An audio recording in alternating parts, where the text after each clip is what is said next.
Bonjour à tous, bienvenue sur la chaîne Reptistore. Alors aujourd'hui une vidéo un petit peu spéciale. Donc comme vous savez, moi c'est plus les pythonidés et les boïdés. Donc je vais me rendre chez un ami à moi qui est aussi un abonné de la chaîne. Et on va aller voir donc des couleuvres asiatiques, une espèce venimeuse au bistoglyphe, des trucs assez sympathiques. J'aurai pour m'accompagner Alexis de chez Varan Occitan. Donc je mettrai le lien de l'Instagram en description de la vidéo. N'hésitez pas à aller vous abonner. A tout de suite.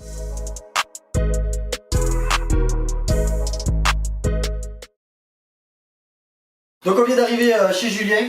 Salut les gars. Voilà, ça fait toujours plaisir de te voir. Donc Julien, une des vidéos où j'ai tourné chez toi, on a vu des espèces. Ouais. Mais depuis, il y a eu un tournant. Donc je te laisse nous expliquer ce tournant. Ok. Donc en fait je suis plus parti sur du colubridé en fait. J'ai eu quelques coups de cœur. Tu sais que je marche comme ça. Hein. Je vois une espèce et si elle me plaît je la prends. Et du coup ouais, j'ai fait quelques achats ces derniers mois. Donc ouais, on va voir plusieurs espèces asiatiques. Et aussi une espèce opistoglyphe qui vient d'Afrique, celle-là. D'accord. Et une espèce aussi qui a une glande de Duvernoy. Donc c'est une glande qui s'apparente à une glande comme un serpent venimeux. Mais qui t'injecte que des protéines et des enzymes. Donc c'est quand même pas du tout dangereux quoi. D'accord, bah, tu nous expliqueras tout Voilà. ça, qu'est-ce que c'est exactement en même temps. Moi je propose qu'on commence d'abord par les couleuvres asiatiques. Ok, on va commencer par ça. Allez, venez, on monte ça. Donc ceci c'est une Oreo cryptophis, donc c'est la sous-espèce Coxy. Donc on peut bien voir la forme, la sous-espèce Coxy avec les deux bandes en fait, les deux bandes noires qui sont significatives de cette sous-espèce. Donc là c'est une femelle adulte, donc c'est quand même pas un gros serpent. Le mâle est presque 2 fois plus gros quand même. C'est une couleuvre qui vit à température ambiante. Il faut justement faire attention de ne pas dépasser les 28-29 degrés. Pour être dangereux pour eux. Donc moi je maintiens un trio, donc 2 femelles et un mâle, dans un Arctec là, un HP Terra du coup, de 120 par 80 de profond. Donc ils sont pas mal. Donc on les retrouve en Asie, Asie du Sud, Asie de l'Est, une aire de répartition assez large. J'aime bien le dessin au-dessus de la tête. Ouais, c'est vraiment joli ouais. Et donc là, j'ai regardé ton terrarium tout à l'heure, je vois que ton mâle est en train de s'accoupler, donc j'imagine que bah, tu reproduis cette espèce alors. Ouais voilà, on va tenter le coup cette année, j'ai 2 femelles et un mâle, j'espère que ça va marcher quoi, histoire d'avoir des petits, ça serait sympa. Donc c'est un serpent qui est quand même vraiment actif j'ai l'impression, sur des grands terrains en tout cas. On les voit très régulièrement bouger, se balader, et c'est des gros mangeurs. Donc ça pense tout le temps qu'à manger. Ça mord d'ailleurs assez souvent. Mais après ça fait pas du tout mal, il y a presque pas de dentition. Donc voici une autre espèce de couleuvre asiatique. Donc là ce sont des Euprepiophis mandarinus. Plus couramment couleuvre de jade. Jade pour rapport à la couleur jaune en fait. Donc voilà, c'est des magnifiques couleuvres. Ça c'est la localité Vietnam, c'est une des plus grandes. Vous savez qu'il y a la Sichuan et la chinoise. Donc voilà, moi j'ai acquis un couple de vietnamiennes. Donc là c'est le mâle qu'on voit ici. Avec de jolis dessins, de jolies couleurs. Bon pareil, ça vient à température ambiante. C'est des animaux qui sont dits fouisseurs. Mais quand on leur donne de la place, en fait, on les voit vraiment énormément bouger. Moi je les maintiens dans un Arctec de 180 par 90. Donc c'est quand même, on va dire, un assez gros terrarium. Et dès que la nuit tombe, en fait, je les vois vraiment se balader partout, à l'affût, pour essayer de chasser ou voilà. Pareil, tu vas reproduire? Bah, j'espère, là ils sont entre guillemets en pseudo-hivernation parce que j'ai pas pu vraiment en faire une. C'est plus vraiment un petit repos où je les nourris pas là jusqu'à février. Mais ouais, ils vont reproduire, le mâle va aller voir la femelle fin février, début mars on va dire. En fait dès que je vais nourrir la femelle, dès sa première mue, je mets le mâle en présence. Après, taille maximum, tout ça? Ouais, ça monte jusqu'à 1m50 on va dire, taille maximum. D'accord, c'est quand même une Ouais. grosse couleuvre. Mais c'est le maxi quoi. Après ouais, c'est quand même pas une petite couleuvre, c'est pas un Oreo cryptophis. On va dire que c'est raisonnable. C'est pas du gros serpent, c'est pas du petit serpent, c'est vraiment le bon compromis j'ai l'impression. Bah avec ouais. de jolies couleurs. Donc pareil, température ambiante, faut essayer de pas dépasser les 28-29 degrés quand même. Donc c'est l'été qu'il faut faire attention surtout. Après dans une maison il n'y a pas besoin de chauffer, voilà. Mais bon si justement c'est pas bien isolé l'été, faire attention d'essayer de refroidir le terrain, quoi, que ça monte pas à des températures extrêmes qu'on peut avoir en pleine canicule, là, ça serait vraiment fatal pour eux. Donc voilà, c'est assez curieux, c'est très cool. Ça souffle un peu, mais juste pour souffler. On peut observer des petits points rouges là, sur le côté du mâle. Ah, c'est pas mal, hein. Ouais. Pareil, le dimorphisme sexuel au niveau de la taille entre le mâle et la femelle. Ouais, ben tu vas voir, on va sentir la femelle après, c'est semblant la même quand même. Le mâle est légèrement plus gros, mais ils sont de 2012. Donc voilà, ils ont 8 ans. La femelle aussi. Donc là c'est la femelle, donc voilà, légèrement plus petite, mais bon, tout aussi belle. Mais là je me demande si elle prépare pas une mue, parce qu'elle est un petit peu terne quand même. Ça mange bien? Ouais, ça mange bien. Après ça mange pas beaucoup sur une année au final, vu que de octobre, novembre à février ça mange pas. Après ça va manger on va dire une fois par semaine, une souris, donc si tu enlèves les périodes de mue, les périodes de repro, et au final tu dois donner entre 15 et 20 souris par an, pas plus quoi. D'accord. Donc pas de chauffage, presque pas de nourriture, une espèce qui coûte pas cher. Julien, qu'est-ce que tu nous tiens là? Donc là c'est un Rhamphlophis oxyrhynchus. C'est une couleuvre africaine qui est opistoglyphe alors. Alors opistoglyphe ça veut dire qu'elle a des crochets à venin, mais qui sont au fond de la gorge. Donc dans la théorie, c'est pas très dangereux pour l'homme, mais ça c'est vraiment dans la théorie, parce qu'il y a quand même plusieurs cas d'envenimation sur l'homme sur des espèces opistoglyphes, et qui se sont terminés pas forcément très bien, donc avec soit des grosses allergies, quoi, des gros œdèmes, ou même par la mort, parce que c'est des serpents qui ne sont pas du tout étudiés, qui étaient considérés jusque-là comme non venimeux, donc sans danger. Mais on s'aperçoit au final que les serpents opistoglyphes, il faut faire très attention. Donc il est quand même pas trop conseillé de les manipuler en main nue, quoi. D'où l'utilisation du crochet. Voilà, pour vraiment garder une genre de distance de sécurité avec la tête du serpent. Donc là aussi c'est appelé serpent à bec d'oiseau. Je sais pas si vous voyez bien, mais il a un genre de bec d'oiseau tout simplement. Et des gros yeux, parce que ça chasse à vue. Ah, ça a de sacrés billets noirs. Hein. Ouais, c'est vraiment magnifique. Et vraiment, donc, opistoglyphe, oui. Mais le type de venin, du coup? Donc pareil, c'est pas très étudié, c'est un venin neurotoxique, on n'en sait pas énormément plus, mais après comme beaucoup de venins, c'est un mélange en fait de plusieurs agents. Donc on va dire que le principal c'est un neurotoxique, mais il peut y avoir plusieurs... Sacré cocktail. Voilà, un sacré cocktail. Bon. Et on retrouvera ça du coup dans quel pays? Togo, Togo, Sénégal, Afrique, tout ça. D'accord. En Afrique. Et là, t'as un couple à la maison actuellement? Ouais, j'ai un couple, donc j'ai cette femelle, c'est une femelle qui a été prélevée du coup, que j'ai acheté à la ferme tropicale, donc qui est subadulte. Et j'ai aussi acheté un mâle à la ferme tropicale, qui est lui juvénile, qu'on sortira après, mais qui lui est par contre né en captivité. D'accord. Donc c'est pas forcément une très grosse espèce, hein, c'est ça? Non, c'est pas immense, hein, c'est plutôt fin même. Mais bon, voilà, on a beau leur donner le danger qu'on veut, c'est quand même une espèce qui est très très cool au final. Donc là on manipule au crochet pour montrer qu'on prend pas de risque. Donc au niveau législation, vu que c'est une espèce opistoglyphe, qu'est-ce qu'on peut dire? Voilà, donc vu que c'est considéré comme non dangereux, forcément c'est une espèce qui est libre d'acquisition en fait. Donc on peut acheter ça totalement légalement. Et en fait c'est vraiment du fait que ce soit des espèces méconnues, donc du coup elles sont pas classées alors qu'on pourrait, à juste titre considérer qu'elles devraient l'être. Ouais. Parce que quand on voit l'hétérodon qui est soumis et moins dangereux peut-être que cette espèce. Oui, je pense. Ou même le léo-hétérodon qui n'est pas soumis, et que le hétérodon est soumis, enfin c'est vraiment... voilà, si on a eu un cas d'envenimation, on va interdire telle ou telle espèce parce qu'on l'a vu sur le moment, alors que des espèces qui pourraient être plus dangereuses, où il n'y a pas eu de cas encore d'envenimation, ne sont pas soumises. C'est vraiment au cas par cas, on va dire. Il faut toujours quand même garder à l'esprit que ça peut être dangereux. Ouais. Voilà, faut faire attention. Après, c'est pas un serpent méchant, hein. De toute façon, il n'y a pas de serpent méchant. Je sais que voilà, si jamais on l'embête trop, il a un moyen de se défendre un peu plus violent que juste une morsure. Ça mange bien? Oui, ça mange bien, pourtant c'est une prélevée, mais elle mange vraiment bien. Contrairement au mâle qui lui est né en captivité et j'ai plus de difficultés. Il mange pas tous les repas.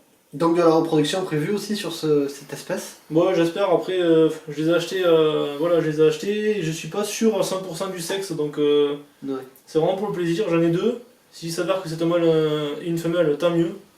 Si c'est pas le cas, bah, tant pis, moi je garde les deux parce que c'est vraiment des super couleuvres. Très intéressantes, très actives. Super découverte quoi, du coup. Ouais, vraiment top.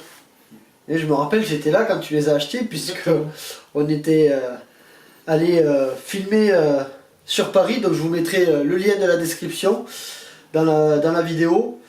Et je me rappelle, ouais, t'avais eu un gros coup de cœur sur cette espèce. C'est quand j'ai vu les yeux en fait. Ouais. Les yeux ils m'ont charmé en fait. Ah ben, un gros coup de cœur. Donc là c'est le mâle du coup Rhamphlophis oxyrhynchus. donc qui est du coup né en captivité et qui est du coup bien speed aussi. Là on voit pas trop au crochet, mais en vrai il est quand même assez speed. Hein. J'aurais une question. Oui. On a parlé tout à l'heure de l'hétérodon. Et donc l'hétérodon est au pistodonte et Voilà. cette espèce est au pistoglyphe. Tu vas nous expliquer la différence entre opistodonte et opistoglyphe? Moi je peux, après moi je suis pas un expert, hein, mais alors du coup les opistoglyphes sont des serpents qui ont du coup des glandes à venin qui sont reliées à des dents cannelées, donc comme une aiguille en fait, elles sont en gros trouées pour injecter le venin. Alors qu'un serpent opistodonte, lui, si je dis pas de bêtises, il n'a pas les dents cannelées, donc en fait il va plus injecter En mâchouillant. entre guillemets, son venin en mâchouillant, et en faisant des micro-lésions dans la chair pour injecter son venin.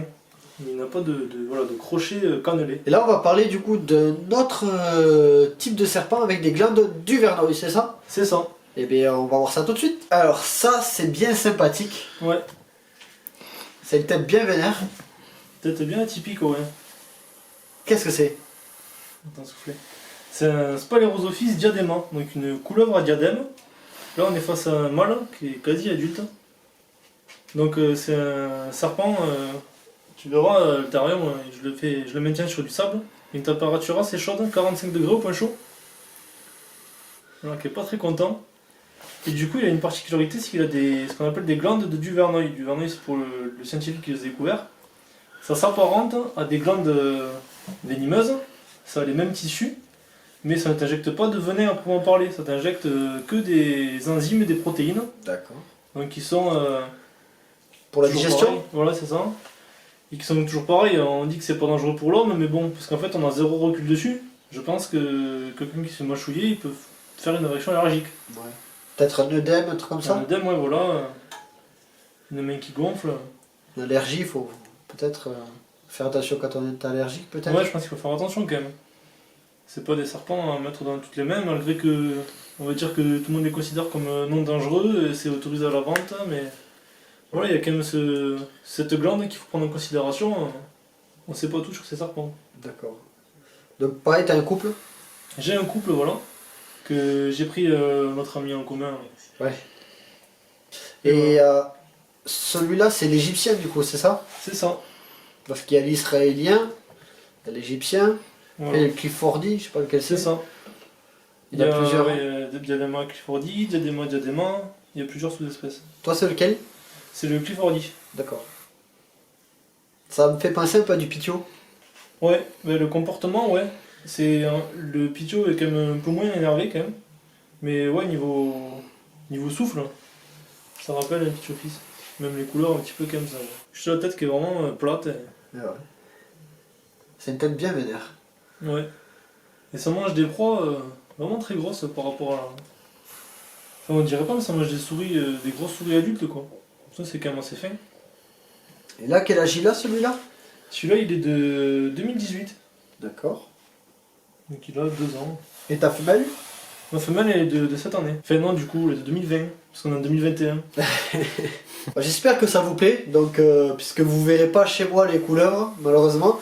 Donc ça me permet d'avoir, comme j'ai eu un ami, ça me permet de pouvoir vous proposer ce contenu que malheureusement je peux pas vous faire chez moi.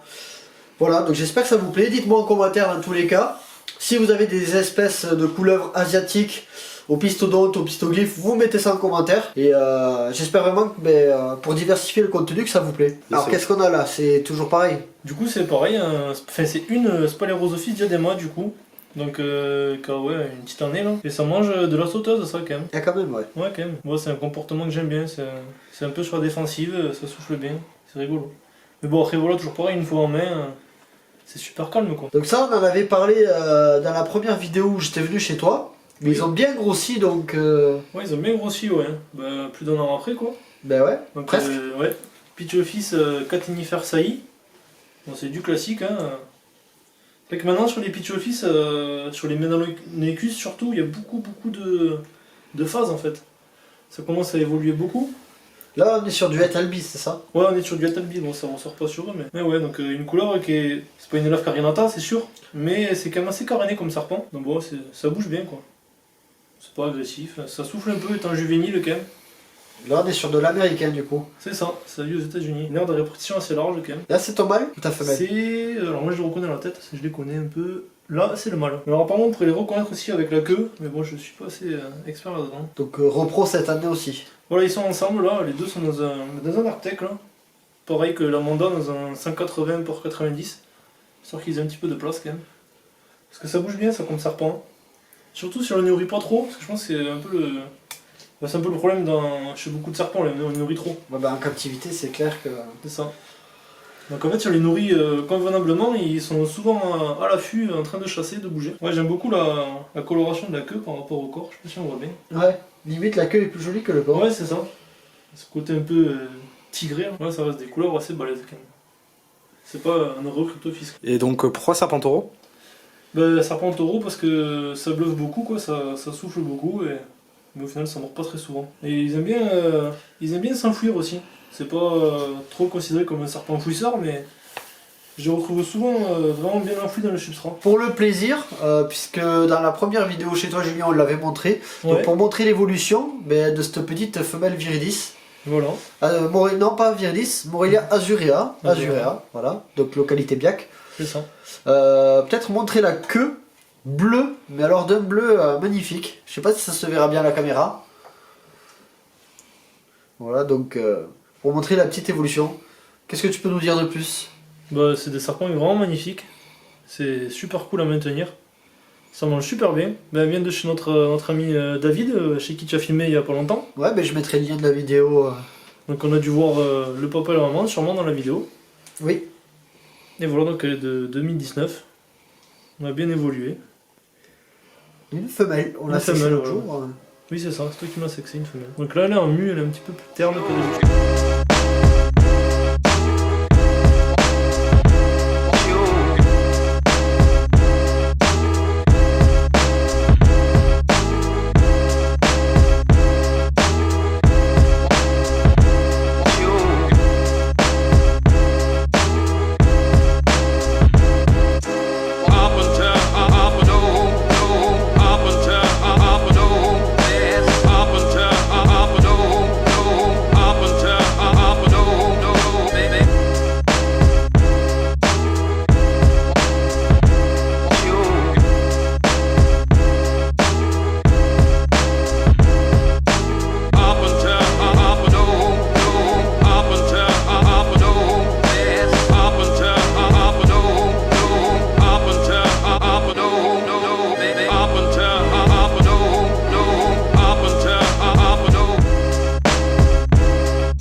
Donc il y a un an et demi de ça, j'ai acheté des larves de cétoine.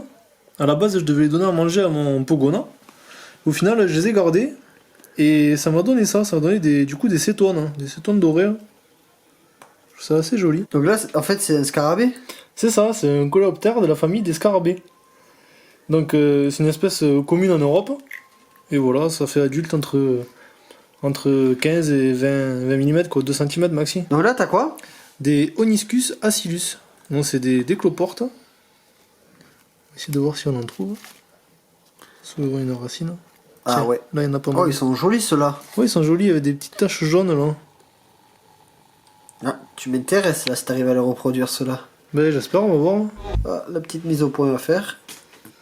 Voilà. Donc ça c'est ce que t'as trouvé dans ton jardin alors. Bah enfin oui, on va dire juste à côté. En fait à la base je suis allé chercher du bois mort pour les autres qu'on verra après, que notre ami Lionel m'a donné. Et en coupant un bout de bois mort, j'ai vu tout ça sortir. J'ai dit tiens, je vais les récupérer, on va voir ce que ça donne. Donc là t'as une autre espèce d'isopode. C'est ça, donc ça c'est des Porcelio Laevis Panda.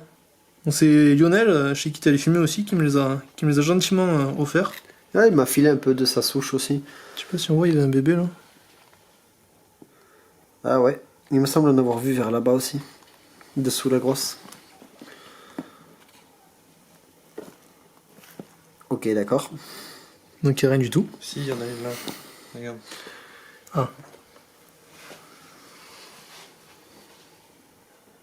Ah ouais. Bon mais voilà, Oui. la vidéo touche à sa fin. On a pu voir toutes les nouveautés que tu as rentrées depuis la dernière vidéo. Voilà. Moi je me suis régalé comme d'habitude de toute façon.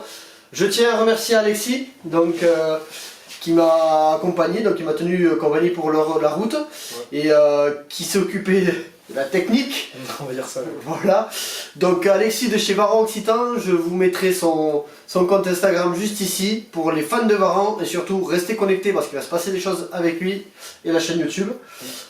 Puis c'est un bon gars du terroir, voilà, un vrai. Merci beaucoup Julien. Bah de rien, merci à toi Voilà. d'être venu et de l'intérêt que tu portes. Eh ben, merci Oui, ça beaucoup. Et puis je vous donne rendez-vous bien sûr tous les vendredis soirs à 20 h pour une vidéo. Bon en tout cas merci Julien. J'espère qu'on se reverra bientôt pour voir l'évolution de ton élevage. Oui, sans problème. Et puis à bientôt. À bientôt. Ciao. A plus sur la chaîne Reptistore. Ciao. A plus. Ciao.